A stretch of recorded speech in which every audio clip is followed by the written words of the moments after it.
அஜித்குமாருக்கு நீங்க வந்து ஒரு நிலம் வாங்கி தம்பிக்கு நிலம் கொடுத்துட்டீங்க, பின்ன அரசு வேலையை கொடுத்துட்டீங்க, கொஞ்சம் பணத்தையும் கொடுத்துட்டீங்க, முடிஞ்சிடும் அப்படின்னு பார்த்தோம்னா முடியாது மேட்ரு.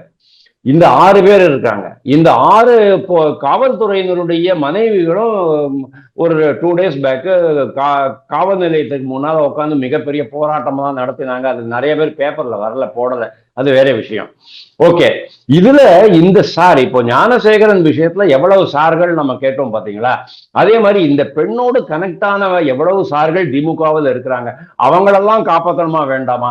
இது மாதிரி இந்த மேட்ரு வந்து ஒரு சின்ன அஜித்குமார் அப்படிங்கிற ஒரு முகம் தெரியாத ஒரு நபரிடம் இருந்து ஒரு மிகப்பெரிய பூதாகாரமான பிரச்சனையாக வெடிக்க போகிறதோ அப்படின்னு டிஎம்கேக்கு அச்சம் இருக்கு.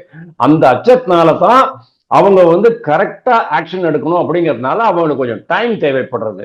நீங்க எடுத்தோம் கவிழ்த்தோம் சொல்லிட்டு அவசரத்துல நீங்க வந்து முடிவு எடுத்துட்டீங்கன்னு சொன்னா நாளைக்கு மாட்டிக்கிட்டீங்கன்னா கஷ்டம்.